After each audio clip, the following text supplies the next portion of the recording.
Alrighty, this is Travis Murray with the Pinball Company, and in today's video, I'm going to show you a straightforward strategy to putting up points on X-Men Pinball. For this particular video, I'm not going to show any multi-ball or anything like that. We're just going to show a one-ball general strategy that you can do to put up some points on the board, and generally this whole video is just going to focus on doing the challenging missions. Now, if you're not familiar with how the rules work on here, perfectly fine. You'll pretty much be able to figure it out just by watching this video because things are pretty straightforward. So we're just going to get right into it.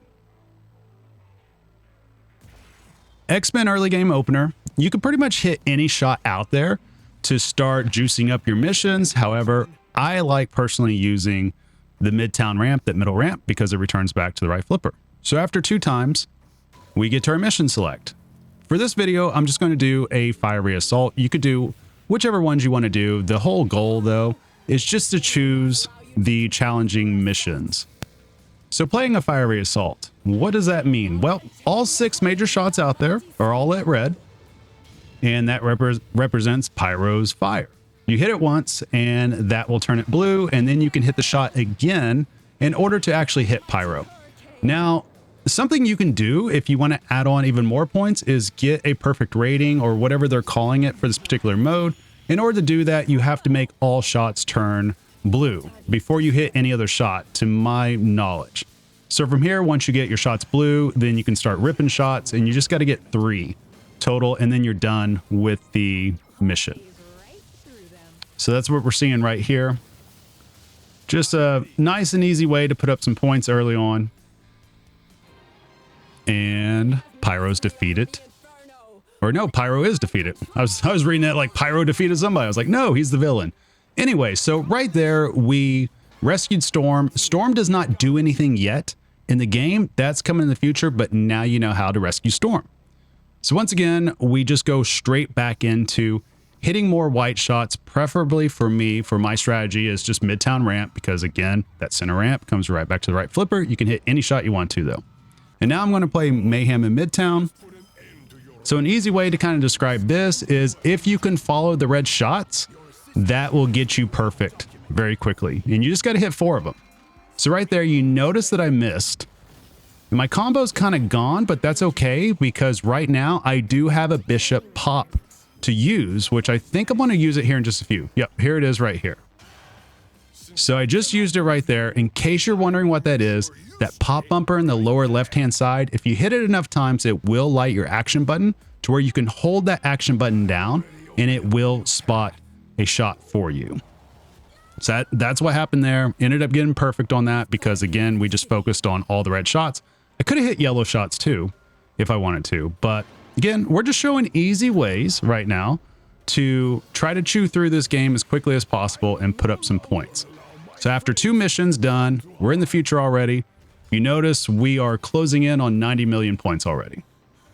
Now, ideally, you can stay in the future as long as you want. For me personally, the first trip there as of right now, I just get out as quickly as possible because I want to get to the mid-game portion utilizing the strategy. Now, on the 0.87 code, which is what we're playing on right now, the extra ball now is after your first trip to the future. And you can find that at the right in lane, which you just saw me collect right there. And now we're going to get right back into another mission. So you have to hit, it says Midtown ramp 3 times, but it could be any shot out there. You just got to hit 3 total shots and that will light your missions. So now we're going to play Genosha Under Siege. This one's a little bit different. I'm still trying to figure out exactly what causes it to be perfect. Ideally, I just chase Toad around, which is represented by the green insert. So I've got 1 down so far. I got my Grace hit right there. There's the 3rd one. I'm looking to try to hit the 4th one. There's a 4th. And right here, I hit one of the red shots. It gives me just a little bit of points, but obviously I did not hit the green shot 5 times in a row. So I'm not quite sure exactly because it still says intact perfect. I still got some points. And we got 44 million out of that. So as you can tell, the points are starting to add up pretty good. I don't think you have to necessarily hit all the green shots in a row right together, but maybe it's something like if you hit 4, I don't know. If somebody out there knows, let me know in the comments. I've been trying to figure out how to do that perfect this whole entire time. All right, Sentinel facility raid. Again, we're getting right into it. You can approach this a couple of different ways.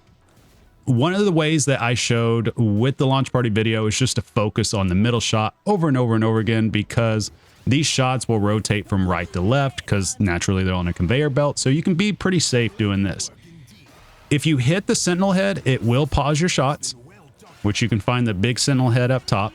Or if you want to go for perfect, you have to hit every single shot. To my understanding, you have to hit the last remaining Sentinel head, wherever it's at, the furthest right. So even if that wraps around, say you're on the subway shot, which is right to the right, the Sentinel head, then the far right ramp, and then you have another Sentinel head on the X-Jet shot, I believe you would have to hit the X-Jet shot right there for it to count. So it's whatever the Sentinel head is at last. That's how you'll get the perfect on there. But as you can see, we're already done with the challenging missions, and we're back to the future again, trying to save the future. And we're just hitting white shots. Action button again will help you remain in the future if you want to. If you want to relight the white shots, just hit some Sentinel shots that are out there. And this is important to note, you do have approximately, as of right now, about a 20-second ball save. So don't panic if you lose the ball early on. Perfectly fine. Save your dangers. Let the ball come back to you. And there you go. So just like that, it just took us just a couple of minutes to get up to 185 million plus. And now we're right back to just churning through missions. We've got all of our challenging missions done. And that's pretty much it. Like right here, now this is just where I just phone it in. But hopefully everybody out there, you guys understand and you see this, how it can be done fairly quickly right now. And I think what's important with where this game is at currently, because we're going to see, that is an unfortunate drain right there, but that's perfectly okay. But we're going to see lots of updates coming here in the future. Getting a base of 100 million or 80 million down early on without even having to play one multi-ball is outstanding. So just like you saw right here, we're right at 200 million.